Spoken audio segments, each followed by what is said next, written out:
Hi, I'm fairly tired right now. It's 3 in the morning and I'm just getting home.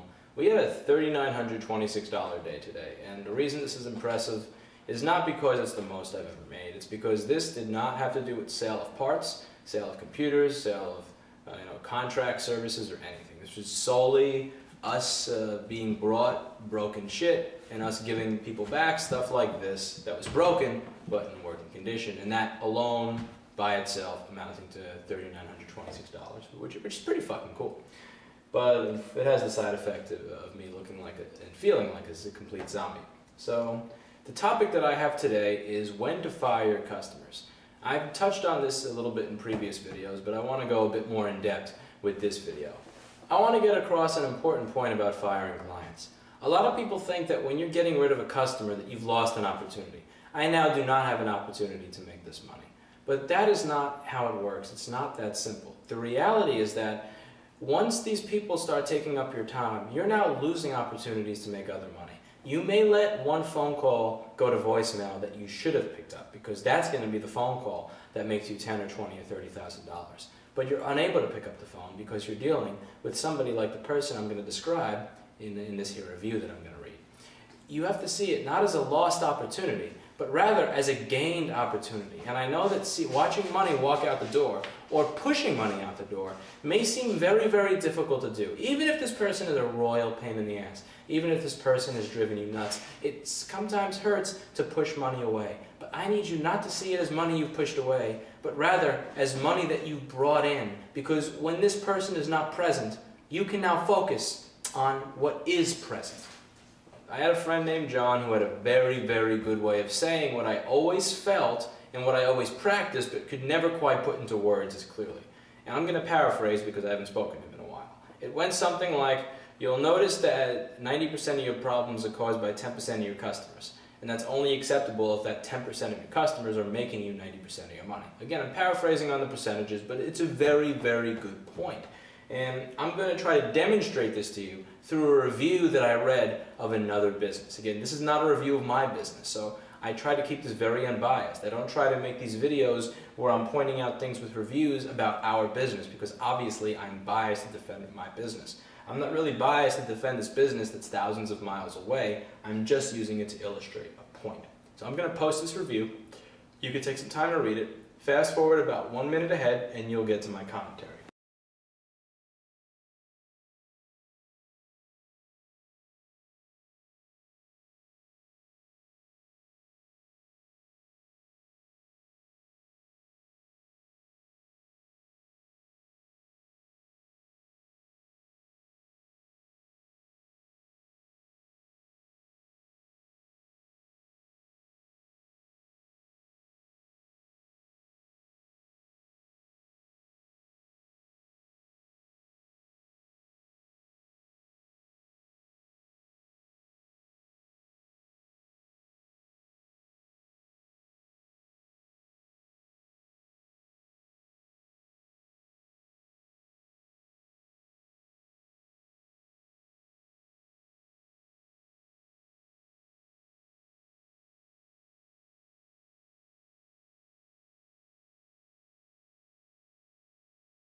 The first red flag here is where he goes, the reason I spoke to both of them so many times before I got to enter this dialogue is because I had to leave at least 3 messages before I got in touch with the operations manager.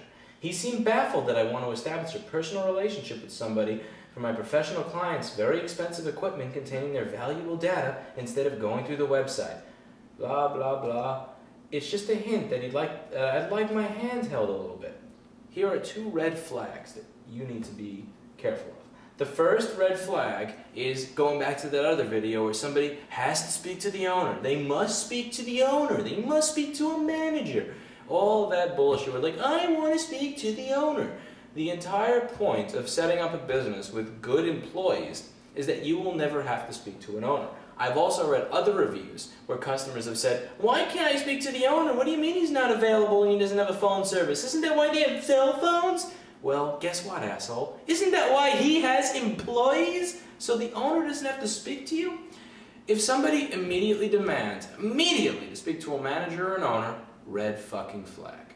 Second red flag, and this is the more important one, is when somebody needs their hand held extensively for something that is very basic. Now, I'm not going to say that I try to rush customers off the phone, out of the store, just try to get them to get in the slot, agree to something, give me money and go away. Would that be ideal? Absolutely. I would like nothing more than for people to fill out exactly what's wrong with their machine, as precise as possible so I don't have to diagnose it, leave money inside the computer, not care that it will take forever to fix, and come back as soon as I tell them to. Or just never at all. That would be ideal. Obviously, that's a ridiculous fantasy land, and that's not how the world works. At my business, I have set it up so that there is actually a person whose job it is to deal with difficult people. So if you're somebody who for a $20 or $30 or $40 repair needs your handheld for 45 minutes before we do it, I don't have to say no anymore. I don't have to say, I'm sorry, I need to spend time doing other things, because I actually have a full-time employee that is dedicated to doing this. And he takes pride in it. He likes it. It's not a job to him. When there's a customer that we know no other repair shop is going to deal with, he is actually happy and proud to spend an hour talking to you in order to get your money. It's something that he likes doing. He just takes pride in it. And because I have somebody like that, I understand the value of holding people's hands. At the same time, that doesn't make it any less of a red flag. When somebody requires their hand held, when somebody says, I don't want to fill out the check-in form, can you do it for me? When somebody refuses to purchase a service on the website, needs to have a 45 or 10 or 20 or 30-minute discussion with you when they know what's wrong, they know the cost, and you've went over it with them. When they need to have a 10 or 20 or 30-minute discussion before they purchase that service, every single fucking time, that's a problem. Because again, if that person is not giving you 90% of your money, they don't have the right to take up 90% of your time. They have the right to take up 10% of your time. Now, let's move on to the third red flag here, which is what I've already read, which is my client's very expensive equipment containing their very valuable data. The way this is worded, this person is self-important.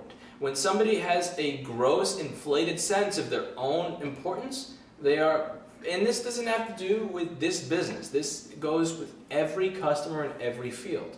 They're most likely a douchebag. And I know that this is a very, very sweeping generalization and that it is not always true.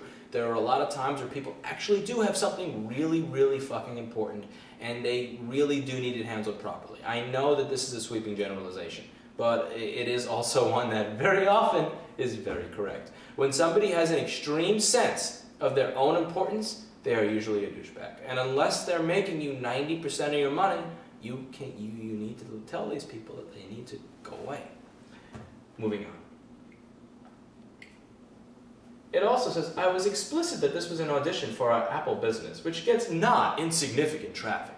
Again, self-important. The word audition. Now, I understand that somebody may want to see the kind of work that I do before I do it, but don't use the word audition for me. I'm not auditioning for shit. I do good work. You can read about me on the internet. You can ask me questions, but audition? I am not jumping through hula hoops for you. And further, not insignificant traffic. I don't give a shit about your significant or not insignificant traffic. Again, self-important. Douche. Moving on.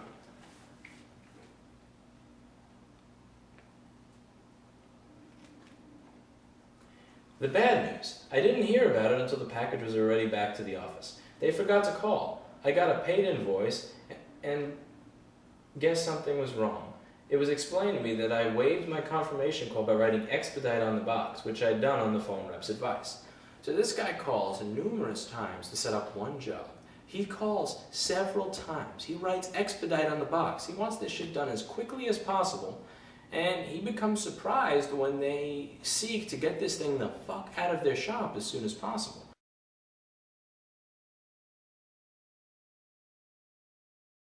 Now, I understand why they got to the work as soon as humanly possible. I really do, because when I have a customer like this at my business, it is my personal goal to make sure that their shit spends the least amount of time here as humanly possible. I don't want to receive phone calls from them asking about status. I don't want to spend 10 or 20 or 30 minutes on the phone with you every 5 to 20 minutes because you have a new question. I want you to have your stuff back fixed, be very happy, and hopefully never see you again. And You'd think that that's the case here, but it's not. He goes, because we didn't get the confirmation of work, we didn't have the opportunity to confirm it, nor to transfer money into the expense account that was given to them. We incurred a nice $35 overdraft fee. Who's the only person who could do anything about it? Justin, who decided to use poor awkward Kyle as an intermediary to offer me $22 of credit for a $35 mistake. Blah, blah, blah. Now, I know the point of an expense account is to have a limited amount of money available only for the expenses that you believe you are going to incur. But excuse me? What the fuck? No, I'm not paying your overdraft fee. They're wrong for even offering you this much credit towards an overdraft fee. Your overdraft fee is because of how you've decided to run your business. Over the whatever financial clusterfuck is in your life. I'm not saying that I know everything about how to run a business. I'm surely not fit to be financial advisor of any business. But you don't have enough money in your expense account for your big IT firm to pay for one little computer repair, fucking screen replacement, or a hard drive. What the fuck? What are you doing wrong that your business does not have enough money to pay for one computer repair out of an expense account? What are you going to do if one of your employees gets stranded somewhere? What are you going to do if a SCSI drive and one of your servers dies and you need to overnight it? What, you're going to fucking log into Chase.com and wait for the transfer to go? Excuse me, why does your fucking expense account have no money in it? And why are you okay with criticizing another IT business while openly admitting that your own IT business is broke? And also, self-important. Why do I care about your expense account? And then we get to the worst part of this, which is just, this reeks of douche. What if this had involved a data purge? Or if our client's check had bounced and they'd refused payment? What if this laptop were involved in a lawsuit and the client suddenly discovered that it would be invalidated if the repairs were completed? And what if the way Mercury is aligned with the Earth is the reason that things stopped working altogether? What the fuck? Yes, that shit may happen. But yes, that shit is only going to happen to a very specific type of douchebag, which is probably you. Which is probably why you should not be doing business with him. Or her, since I'm trying to keep some level of anonymity going here. What in God's name is wrong with you that you're bringing up all these what-ifs? You're not supposed to do business based on what-ifs.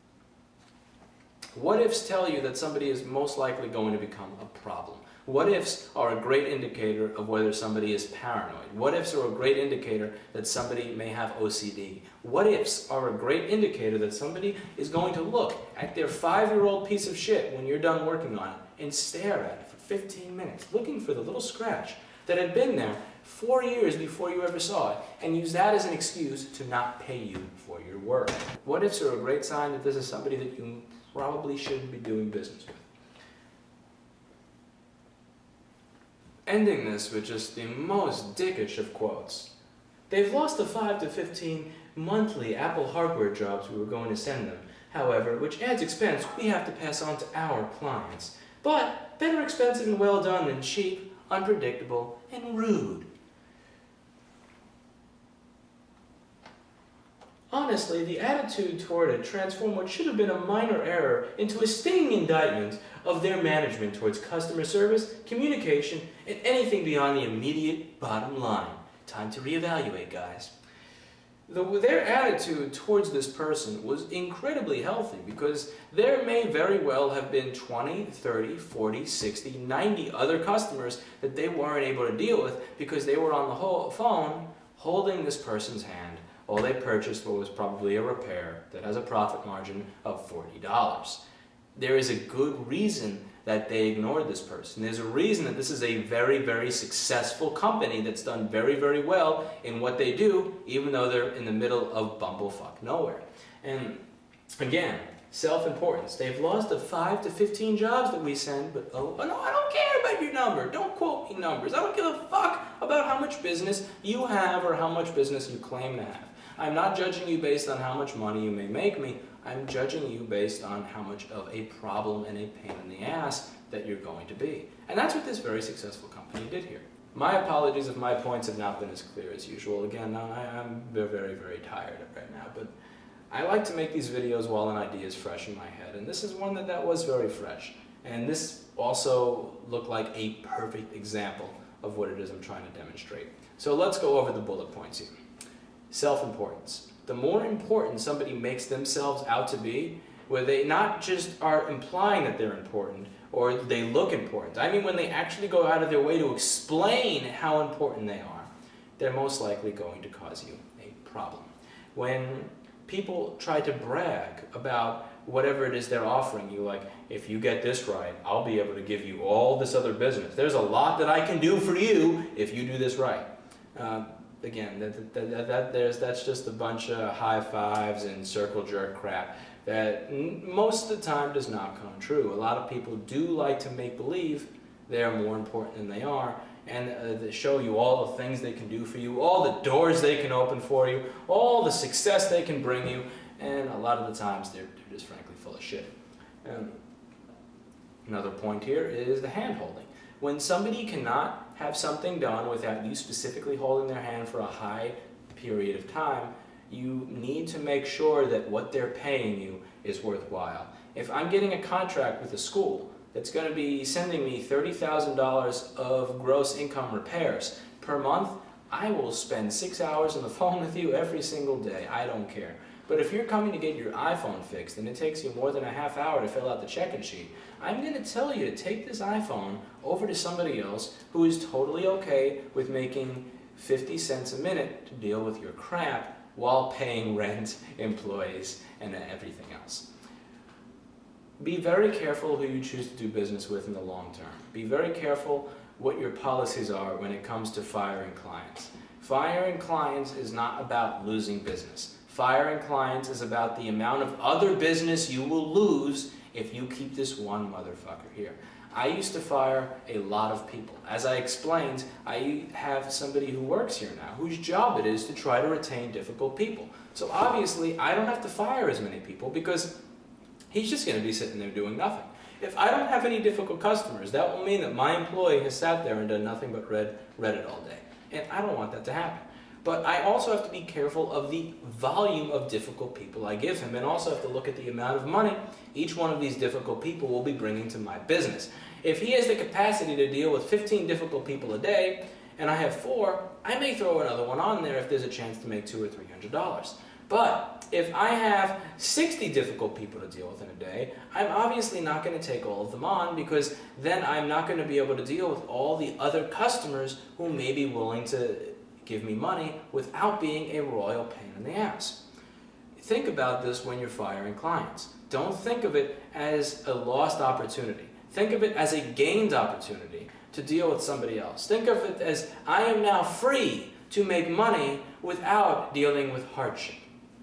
Now, I do have to do this, and I'm actually in the process of doing this right now. We have a customer who will buy iPhone screens, and his order will never amount to more than $70 or $80. Now, if he has a refund that takes 3 days instead of 1 day to process, we will get a 45-minute phone call. If he gets one defective screen in his order of 15 or 20 screens, which is very, very rare, we will get a very, very long email and a very, very long phone call about all this other crap. And I just have to look at this thinking, I've made about $60 off of you in the last 9 weeks. This does not entitle you to do anything other than call me and spend 20 to 30 seconds bitching at me.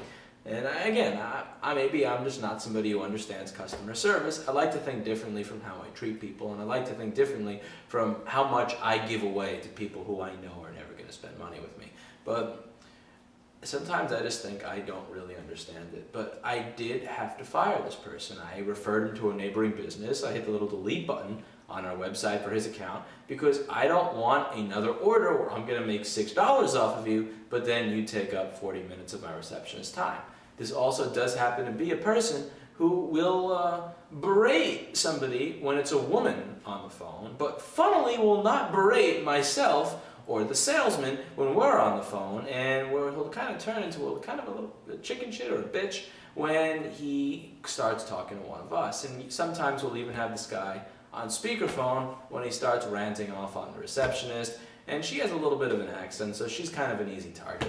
Whereas one of us, the way we talk, the way we carry ourselves, the way we know our products and services and what's going on, you can't really pull that kind of shit on us. You can't really pull the whole, why does a refund take 3 days, no business takes 3 days, when, you know, Macy's, JCPenney, Sears, Newegg.com, ZipSimFly.com, a lot of legitimate businesses actually do take 3 days to get your refund from them posted to your credit card.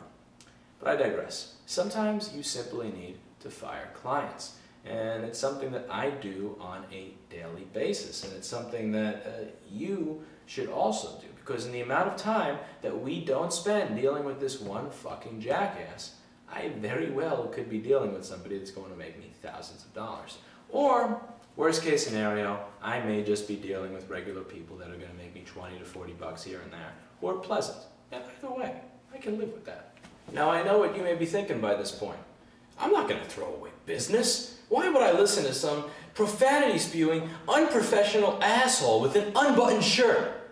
And you're kind of right. I don't aim to be the most professional. I don't aim to care about whether or not I'm cursing when I'm making a point. I don't care if I may be offending any specific demographic. I don't look for the 20 different interpretations of what I said just to see that one of them may be offensive to one person. I don't care. Also, my shirt is unbuttoned because I got home at 3 a.m. to make this video, and I didn't feel like rebuttoning it. You don't see ads sponsoring these videos. You don't see a company logo in the beginning of these videos. You don't hear cheesy music, theme music playing in these videos. These videos are not made as an attempt for me to make more money, to promote a brand, to get rich. They're made to help people like you. I'm talking to you like I would talk to a friend at a bar. I'm not talking to you like a CEO of a company talks to other people in a conference where he's not really getting a point across candidly. I'm not trying to treat you like a phony. I'm trying to treat you like a friend that I want to see succeed. The entire point of this video series is to get people to not make the mistakes that I made when I started from nothing and became a successful business owner. I've been doing this for about 16 years, and I'm turning 25 next week, which means that I have been firing paying customers since I was 8 years old. And somehow, I still have enough paying customers after 16 years of daily customer firings that I can make $3,926 off of onesie repairs. Not selling laptops, not selling devices or accessories, not selling repair parts, not selling repair service contracts, just off of fix an iPhone, here's it back. Fix your laptop screen, here's it back. Fix your motherboard, here's it back. Just off of this basic crap, $3,926. So I probably have a little bit of an idea of what I'm doing. And it's my fervent hope with this video series, not for me to get rich, not for me to make more money or promote my brand. I barely even have a brand or know what a brand or social media are.